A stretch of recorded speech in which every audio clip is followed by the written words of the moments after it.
Hello students, today we will study adjective clause that is a part of the topic complex sentences. In the previous video we have studied noun clause and today we will study adjective clause.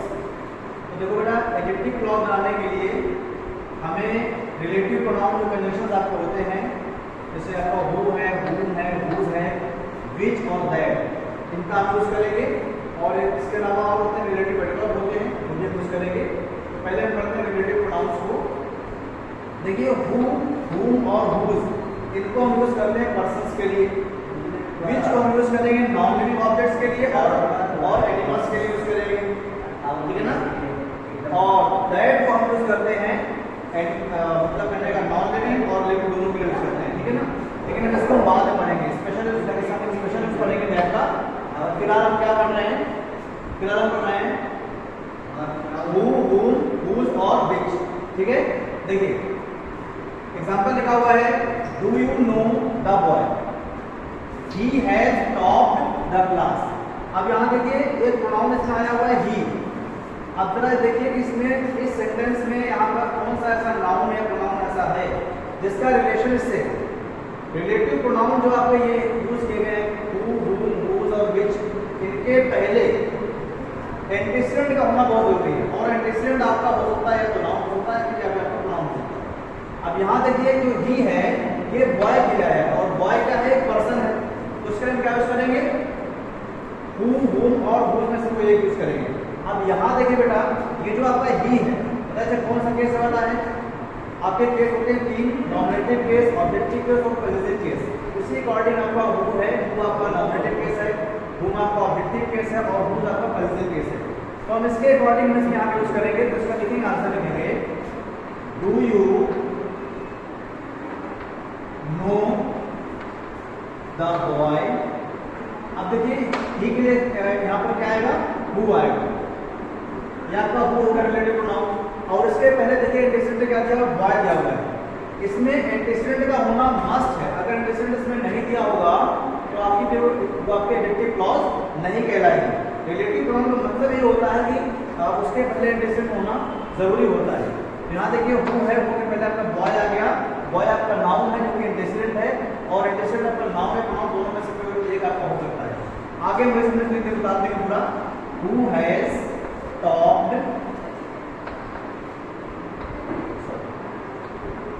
The class, ठीक है ना।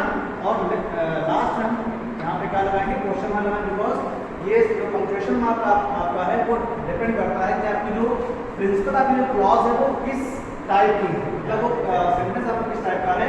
यहाँ sentence हमारा था interrogative का, ये whole sentence आपका interrogative कहलाएगा, इसलिए लास्ट में क्या लगेगा, पंक्चुएशन मार्क हमारा क्या होगा, हमारा क्वेश्चन मार्क लगेगा।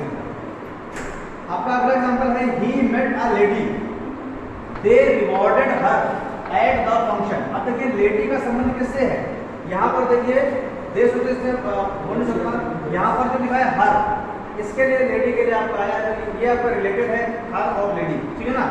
तो अब देखिए हर क्या है, यहाँ पर हर किस केस में है, हर आपका है ऑब्जेक्टिव केस में। ऑब्जेक्टिव केस के लिए यहाँ पर क्या आता है, ये जो ये पर्सन है तो इसमें आपका क्या आएगा, whom आएगा। कैसे इसको यूज करेंगे, और ये whom कहाँ लगेगा, इसके ये जो सेंटेंस आपका है इसके बिल्कुल बिगिनिंग में लगेगा और लेडी के तुरंत बाद लगेगा। तो इसका हो जाएगा ही मेट अ लेडी और यहाँ पर आएगा whom और फिर यहाँ से आपका जो हर है ये कट जाएगा, हर को हटा देंगे वहां से, इसमें हो जाएगा whom they rewarded at the function, ठीक है ना। ये आपको समझ हो गया। इसका बन गया answer he met a lady whom they rewarded at the function। Next आपका दिया हुआ है I know the man, his daughter has attained 100% marks। अब देखिए यहाँ पर जो his आया है, his का रिलेशन किससे, मैन से। अब ये कौन सा केस आपका his है, ये आपका पॉजिटिव केस है। फिर अगेन ये पर्सन आपका हो गया, यहाँ पर क्या यूज करेंगे, I know the man। अब इसके यहाँ पर क्या आएगा, whose आएगा, क्या आएगा, whose daughter has attained 100% marks. Okay. Next आपका है here is a dog. I bought it from a village. अब यहाँ देखिए डॉग का रिलेशन किससे है? I से कौन सा? बिकॉज डॉग आपका एनिमल है, तो यहाँ पर इट आया उसके लिए. Here is a dog, ये कुत्ता है. I bought it from a village. मैंने इसे कहाँ से खरीदा? एक जो है विलेज से खरीदा. तो यहाँ पर इट है, इसका रिलेशन आपका डॉग से हुआ, ठीक है ना. अब देखिए इसके लिए डॉग आपका एनिमल, तो इसमें क्या आएगा? विच आएगा. क्या आएगा इसमें? विच. तो क्या करेंगे इसमें? यहाँ पर आपका हो जाएगा Here is a dog. और इसमें हम अब देखिए विच कहाँ पे यूज करेंगे? विच को हम यहाँ पे जाएंगे स्टार्टिंग में विच, और वहां से आपका हट जाएगा. I bought from a village. ठीक है ना. इसके बाद क्या हुआ? अब देखो इसका ये विच आपका है, इसका एंटीसीडेंट क्या हो गया? डॉग हो गया. ठीक है ना. आगे लिखा है I live in a house. It is located behind a temple. अब ये वाला इट आया है, किसके लिए आया? हाउस के लिए आया है. लेकिन ये कौन कहाँ पर है? ये यहाँ पर लिखा हुआ है, ये आपका सब्जेक्टिव केस है. हालांकि सब्जेक्टिव केस है आपका ऑब्जेक्टिव केस से मतलब होता है. यहाँ पर विच के लिए दोनों आपका सेम होता है. ठीक है ना. जैसे आपका देखिए आपका ये ऑब्जेक्टिव केस था, हमने विच रखा है यहाँ पर, और यहाँ पर आपका सब्जेक्टिव केस आता है, तो यहाँ पर हम जो है विच ही रखेंगे यहाँ पर. इसमें क्या हो जाएगा? I live in a house which is, क्या हो जाएगा? which is located behind a temple. Okay. तो ये आपका हो गया adjective clause with the help of relative pronouns. अब इसमें जो दैट आपका रह गया है, इसको माना से पढ़ाएंगे आपको special use of that. Okay.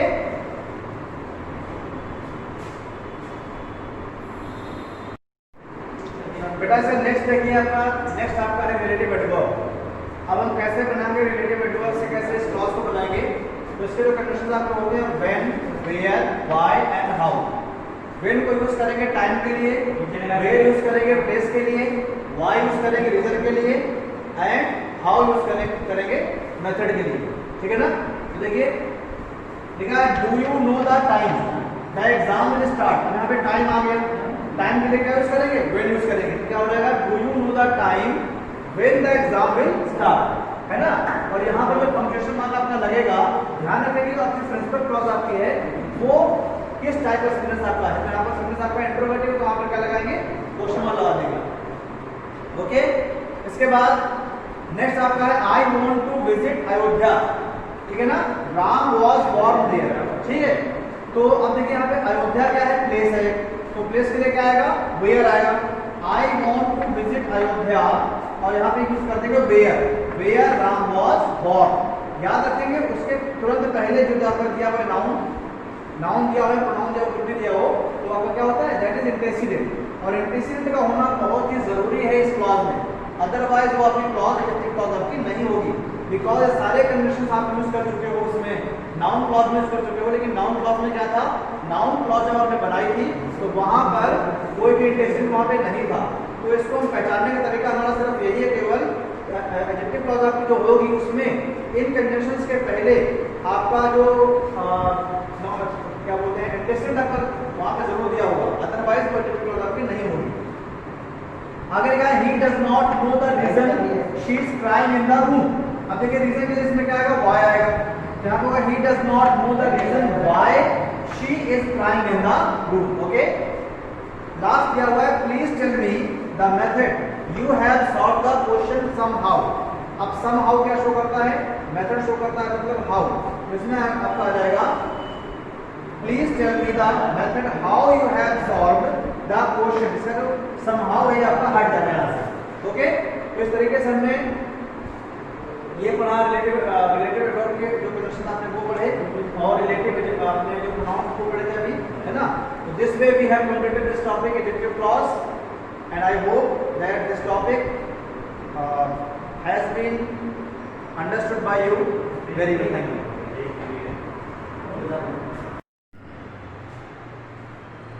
Hello students, today we will continue complex sentences and today we will study adverb clause. So the first point of adverb clause is time. ये सारे जो कंडीशंस आपके दिए हुए हैं टाइम क्लॉज कंडीशंस आपके दिए हुए हैं, जिसमें कि आपका व्हेन है, while, as soon as, before, after, until और सिंस। इनको हम सेंटेंस की कंडीशन के अकॉर्डिंग हम इनको यूज करेंगे। जैसे देखा हुआ एग्जांपल नंबर 1 में, I reach the school the prayer had started. मैं स्कूल पहुंचा और प्रेयर स्टार्ट हो चुकी थी। अब देखिए प्रेयर, ये जो एक्शन है पहले शुरू हो चुका था और ये एक्शन बाद में हुआ। आप ये देखते हैं कि इसमें बिफोर और आफ्टर इसमें आप यूज कर सकते हैं कोई भी, लेकिन आपको याद रखना चाहिए आफ्टर के बाद में हमेशा क्या आता है, हमेशा पास्ट परफेक्ट टेंस आपका आता है। मतलब हेड हमेशा आफ्टर के बाद में आएगा और बिफोर के पहले हेड आता है। तो अगर आप आफ्टर यूज करना इसमें यूज करना चाहते हैं तो सीधे सीधे आपका इसमें यूज होगा, आई रीच्ड द स्कूल और यहां पे हो जाएगा आफ्टर द प्रेयर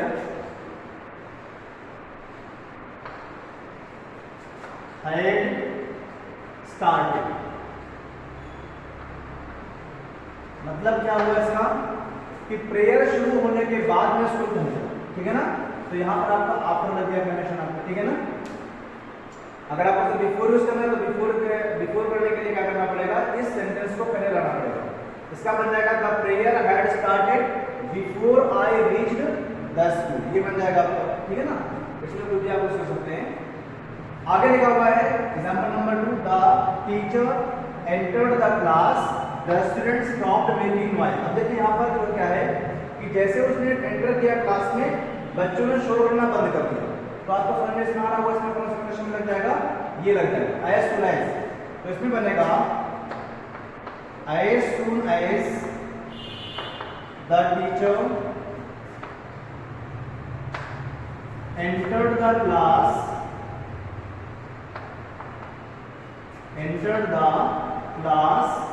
और यहां लग जाएगा आपको कॉमा लगेगा यहाँ पे और कुछ लगेगा, the students stopped making noise, ये इसमें हो जाएगा, ठीक है ना। जैसे ही टीचर ने क्लास में एंटर किया, बच्चों ने शोर करना बंद कर दिया, ठीक है ना। और यहां बीच में कॉमा जरूर लगाएंगे आप। नेक्स्ट आपका पॉइंट है प्लेस, जिसमें कि प्लेस के जो कंडीशंस आपके हैं वो है वेयर, वेयरएवर और व्हेंस। व्हेंस मतलब होता है जहां से, फ्रॉम वेयर होता है मीनिंग इसका। वेयर मींस जहां और वेयरएवर मींस होता है जहां कहीं भी। जैसे लिखा हुआ एग्जांपल में, आई फॉलोड हिम, मैंने उसको फॉलो किया, ही वेंट मैनी प्लेसेस, वो कई जगह गया। मतलब वो जहां कहीं भी गया मैंने उसको फॉलो किया, इसका मतलब हो जाएगा आई फॉलोड हिम। चाहे इसमें कर दो वेयर कर दो, चाहे वेयर कर दो, both are right. Where he went, where he went, जहां वो गया मैंने उसको फॉलो किया। आगे मैनी प्लेसेस आपको नहीं आएगा बिकॉज मैनी प्लेसेस का जो सेंस है वो वेयर में आ गया, ओके। आगे लिखा हुआ है, Pandit Nehru went several places, he was welcomed everywhere. Pandit Nehru कई जगह गए और उनका हर जगह क्या हुआ, वेलकम हुआ। तो यहाँ पे क्या करेंगे, इसमें करेंगे पंडित नेहरू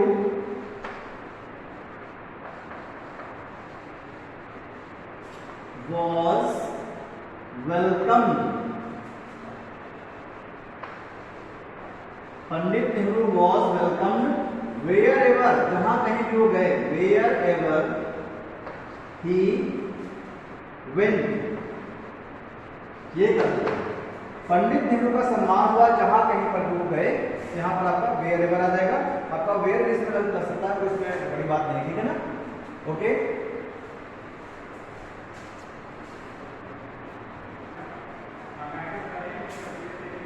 बेटा देखो नेक्स्ट पॉइंट आपका है रीजन। रीजन के लिए आपके कंडीशंस आपके हैं एज, सिंस और बिकॉज।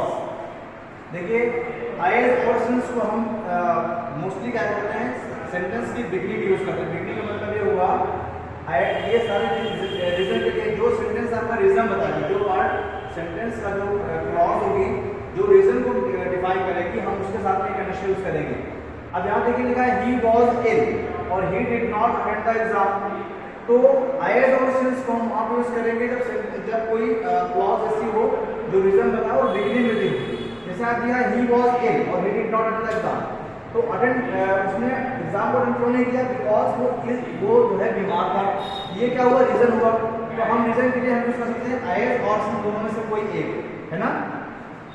तो हम इसके यूज करते हैं एज या फिर सिंस भी इसमें यूज कर सकते हैं, बोथ आर राइट। एज और सिंस ही मतलब आप एग्जाम में हमेशा केवल एक यूज करेंगे, केवल यहाँ पर मैंने आपको समझाया कि यहाँ पे यूज कर दिया है एज ऑब्जेक्ट सिंस, मतलब इनमें से कोई एक आप यूज करेंगे, ठीक है ना। ही वॉज इल, ठीक है ना, फॉर्मूला लगा देंगे और आगे लिख देंगे ही डिड नॉट, पूरा में लिख देंगे he did not attend the exam. Okay, next बेटा आपका दिया हुआ है he failed, he did not work hard. अब देखिए फेल हुआ और एक उसका लिखा हुआ he did not work hard, ये आपका रिजल्ट है, ये आपका रीजन है। अब रीजन यहाँ पे दे दिया गया, इसमें क्या था, रीजन यहाँ पे दिया था तो हमने लगा दिया एज और सिंस लगा दिया यहाँ पर बिगिनिंग में। अब अगर बिगिनिंग में आपको लगाना है एज और सिंस तो क्या करना पड़ेगा, ये पहले आपको यहाँ पे लाना पड़ेगा, है ना। और अगर आपको बिकॉज करना है तो बिकॉज हमेशा सेंटेंस के बीच में आता है, ठीक है ना। तो हम इसको कर सकते हैं he failed because, because mostly कहां यूज करेंगे, सेंटेंस के बीच में यूज करेंगे। तो because he did not work hard. Okay, बन गया, वो फेल हो गया क्योंकि उसने हार्ड वर्क नहीं किया था। नेक्स्ट बेटा आता है कंडीशन। कंडीशन क्या है, कंडीशंस आपके हैं इफ, अनलेस और इन केस, ये आपके कंडीशंस आपके हैं कंडीशन के लिए।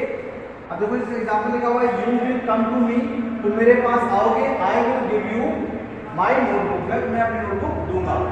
अब देखिए कंडीशन क्या है, अगर तुम मेरे पास आओगे तो मैं तुमको क्या करूंगा, अपनी नोटबुक में दूंगा।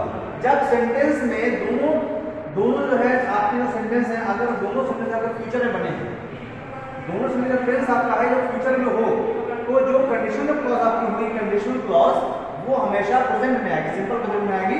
और ये कंडीशन क्या है कि अगर तुम मेरे पास आओगे तो यहाँ पर बन जाएगा इफ, इसको यू विल कम नहीं करेंगे, इसमें कर देंगे इफ यू कम, प्रेजेंट में बनाएंगे इसको if you come to me, अगर तुम मेरे पास आते हो।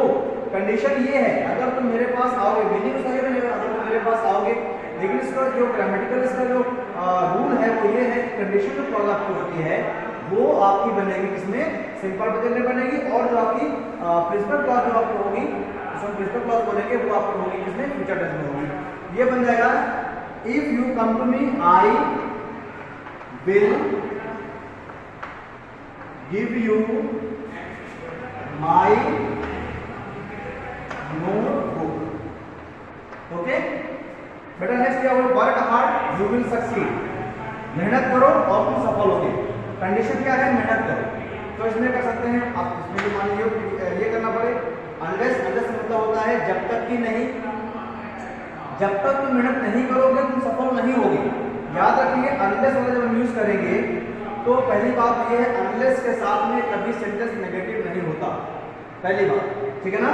क्योंकि इसमें अन दिया हुआ है, अन आपको ऑलरेडी नेगेटिव आपका इसमें वो है, इसमें दिया हुआ है, और इसके बाद वाला जो होगा वो आपका नेगेटिव बनेगा, नेगेटिव सेंस मतलब रखेगा। इसमें क्या होगा, अनलेस यू, हमने यू के लिए बिकॉज सेंटेंस आपका इंपरेटिव है, और इंपरेटिव सेंटेंस का हमेशा जो कॉमन आपका सब्जेक्ट होता है वो क्या होता है, यू होता है। Unless you work hard, unless you work hard, जब तक तुम मेहनत नहीं करोगे, कॉमा, और इसमें कर देंगे यू विल, इसमें क्या करेंगे, यू विल नॉट सक्सीड करेंगे, क्या करेंगे इसमें, नॉट succeed. मतलब जब तक आप मेहनत नहीं करोगे तब तक आप सफल नहीं होगे। जब हमने साथ लग गया, यहाँ पर कुछ लगा हुआ है। ओके, आज हम लोग यहीं तक करते हैं। इसके बाद में जो उसका नेक्स्ट पार्ट है नेटवर्क क्लॉज का, वो हम लोग इस वीडियो में कवर करेंगे। Thank you very much.